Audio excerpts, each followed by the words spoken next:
Welcome to this week's edition of Tech Sunday Funday. If you're enjoying this series, then a like and subscribe will go a long way in supporting this channel. Anyway, let's crack on. Are you tired of AI news? Well, I certainly am. And thankfully this week we get a little bit of a break.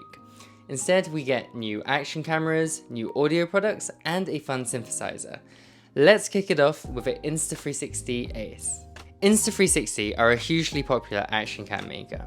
They're probably most popular for their 360-degree cameras, but they also make the more traditional action cameras and even a webcam. In fact, the webcam I use is the Insta360 Link, which is a webcam that has a gimbal built in, so it can track you so you're always in frame. Their latest camera, the Insta360 Ace, is a direct competitor to the GoPro Hero 12 and the DJI Action 4.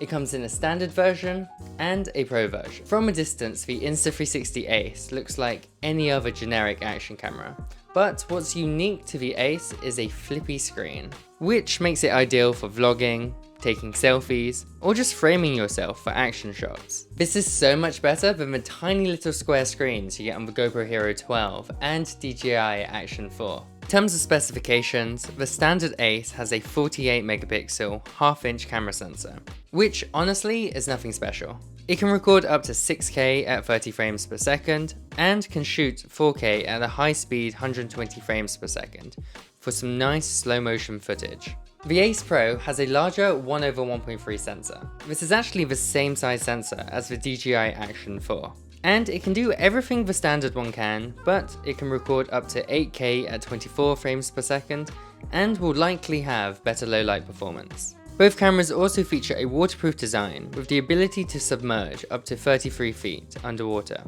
and up to 196 feet with a dive case accessory. Battery life is quoted to be around 100 minutes at 4K 30 frames per second. So we can't completely escape AI. Insta360 has included some unique AI features with the Insta360 Ace. For example, Pure Video, which helps denoise low light footage in real time. There's also an AI highlights feature which helps identify action clips from larger video files.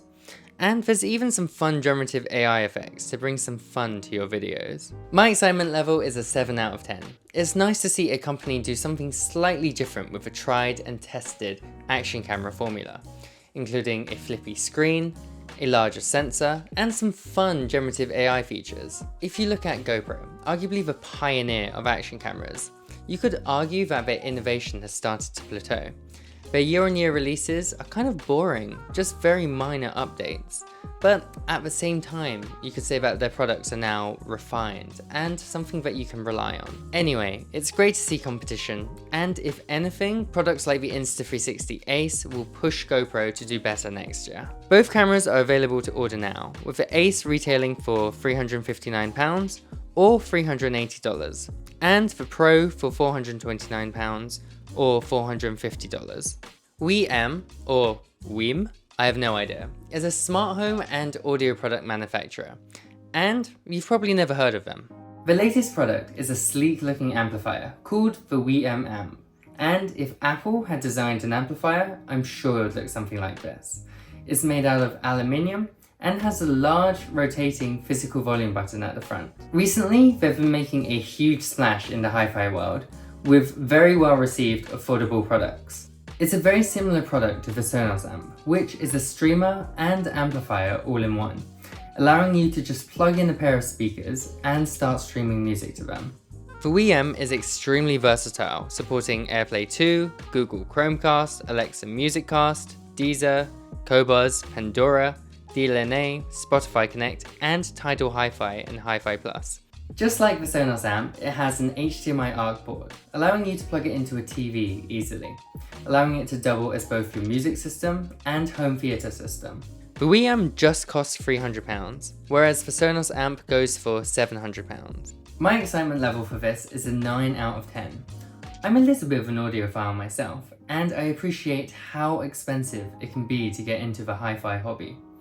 And the WiiM Amp offers incredible features for an affordable price. The barrier to entry to hi-fi has just been lowered, and I'm all for it. I see the WiiM Amp selling like hotcakes. Have you ever wished that you could listen to audio through your keyboard? Well, now you can. The audio brand FiiO has just released a mechanical keyboard with a DAC and headphone amplifier built in. This might sound like a stupid idea, but I actually think it's a stroke of genius. For those who use laptops, you're already plugging in your headphones into your laptop headphone jack. So for desktop users who don't want a cluttered setup or a cable traipsing over your desk, then why not just plug it into your keyboard, something that's going to be right in front of you anyway. The built-in DAC looks decent too, so audio should sound good. It has a 3.5mm jack and a 4.4mm balanced output. The keyboard itself is a 75% layout with hot swappable keys and supports Mac and Windows. My excitement for this is a 6 out of 10. I think this is a great product for those who want a clean and simple desk setup and don't want additional equipment to power their headphones. Saying that, I don't think it will satisfy the audiophiles out there, but for most people, I think this will be a great option. It's now available on AliExpress for $150. You can always count on Teenage Engineering to make something fun and quirky. Their latest product is the EP-133 K.O. What a name, which is a beautiful synthesizer. It's a premium alternative to Teenage Engineering's hugely popular pocket operators. As with most technology nowadays, the specifications don't tell the whole story. It's the experiences they enable that are important. On paper, Teenage Engineering's products normally aren't class-leading, but their designs offer tactile and fun experiences. So for those that do want the specifications, here they are.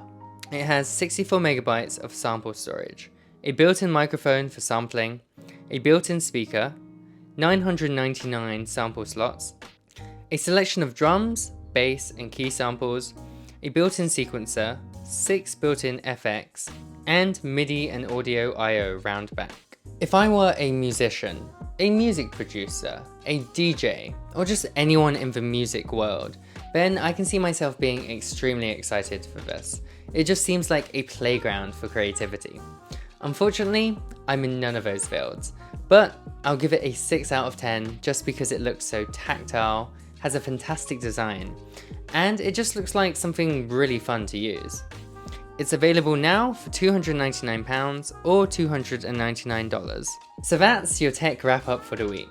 It was an audio focused week, which suits me perfectly because that's right up my street. What piece of tech excited you the most? For me, it was a WiiM Amp, as it makes getting into the hi-fi hobby more accessible than ever. It has the modern conveniences of music streaming, and also the versatility of having an HDMI port, so you can use it for both music and for watching TV. Anyway, that's everything for this week. I hope you enjoyed the video, and I'll see you in the next one.